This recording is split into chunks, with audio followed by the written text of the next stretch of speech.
guys, and welcome back to Asknikkip. I'm going to jump into today's question. It says, "Hi Nikki, my father has been abusing alcohol since he was around 16, and he is almost 50 now. About 2 years ago, I stopped making visits to him since my parents are separated. He was drinking and driving and being verbally abusive towards me. About a year ago, he got his second DUI. Even though he was clearly wrong and has a problem, he always deflects things and says that it is my fault. Also, he tells my mom flat-out lies about me, like I'm sneaking out and drinking when I'm with my friends. Another problem is he is being enabled by my grandfather, which makes it difficult for me to have a good relationship with either of them. Do you think that there is any way I could at least rekindle a civil relationship with him? Thank you.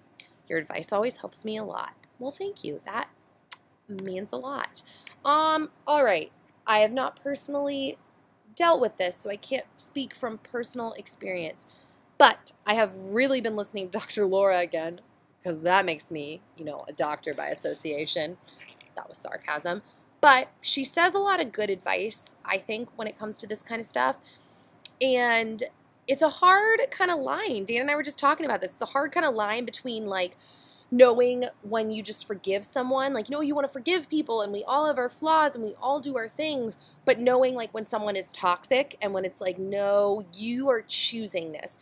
And actually it's funny because as I'm talking about this and processing out loud, I think that one big thing when you're dealing with people who have serious issues like this is whether they are on the road to recovery and whether they want to change. And from what you're telling me, in this letter, it sounds like your dad is not on the road to recovery, and it sounds like he does not want to change. And I think that that is a big, whatchamacallit. Sorry, I'm having a really hard time breathing. I don't know what's going on. I'm losing my breath. Weird. Anyways, I think that that's a big telltale sign on, what to do.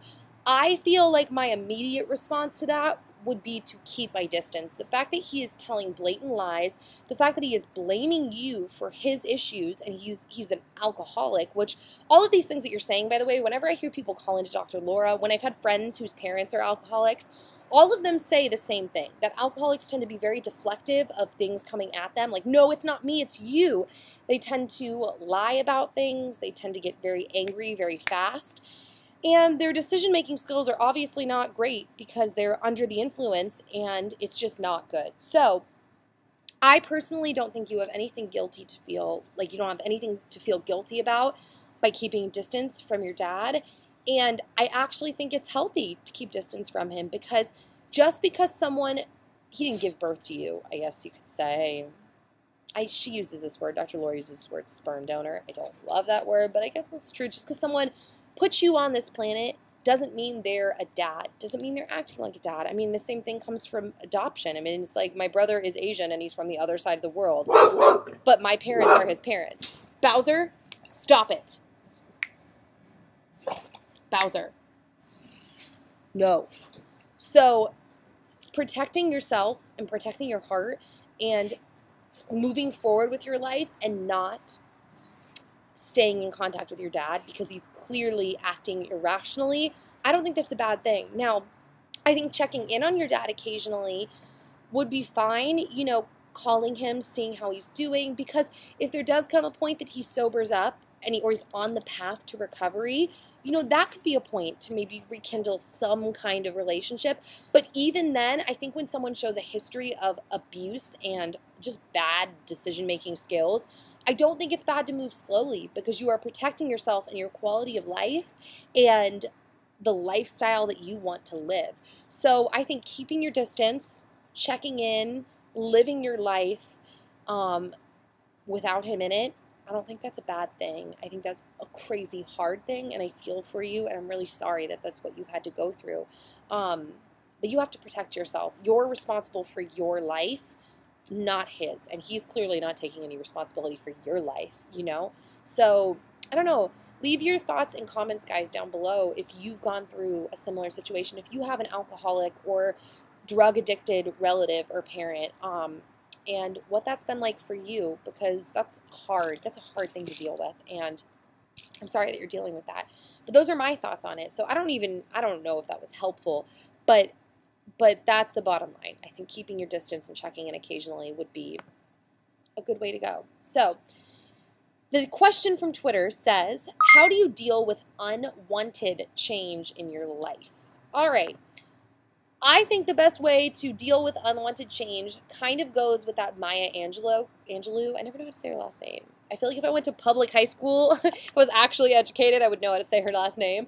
I feel like her quote, and I think it goes something like, if there is something, this is not the quote at all, but this is the gist of the quote. You can Google it. If there is something you can do to change a situation, change it. And if there isn't anything you can do to change a situation, then change your attitude about the situation.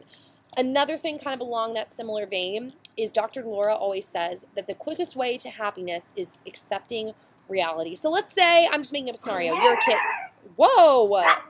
She only freaks out when she sees little dogs downstairs. She's like, oh my God, it's a little dog. It's a me. Zoe, stop. She's calling out to her kind. So let's say, for instance, you are like 11 years old and you just moved and you didn't want to move. That would be like unwanted change. I would say you can't really change it at that point. So the best way to deal with that would be to change your attitude about what has happened and to accept, like, all right, I moved. There's nothing I can do about that. How do I deal with this? How do I find new friends? Do I need to get involved in clubs or a church or an after school, like, yeah, a club, I already said that. What do I find? What spots in the neighborhood do I like? If you were me and you're obsessed with tea, how do I find a new tea spot? How do I find, like, my new favorite restaurants? How do I deal with this?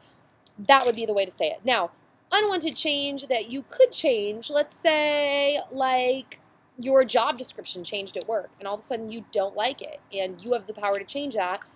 I would start looking for a new job, or I would figure out a way to approach your boss if there's another job within the company that you would like, or a different job title, just, thing that you would like to do. Consider approaching your boss and saying, like, hey, I'm thinking about this for a while. The course in which my job has taken and the description and the duties that I hold now are not something that I'm happy with, and it's not something that I wish to keep doing. That being said, I have thought this over, and there are some things within the company that I would like to do, and things that I feel like I would be really good at, and I could bring valuable things and experience to the table. Here are my thoughts. Blah, blah, blah, blah, blah. And laying it out. And it's probably going to, that's the other thing, by the way, guys.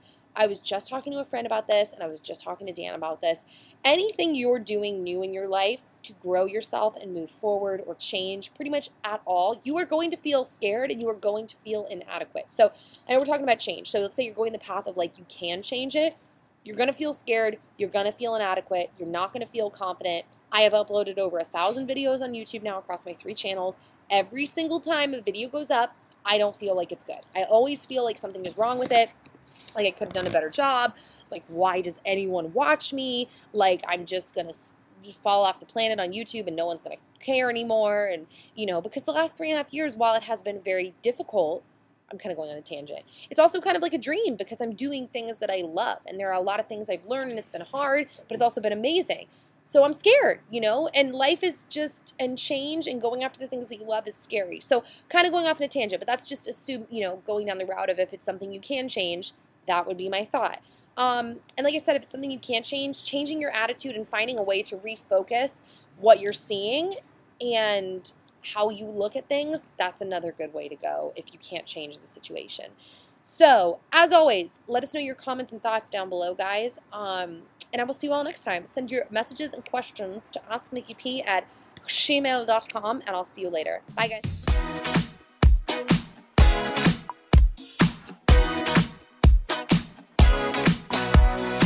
I heard you feeling nothing's going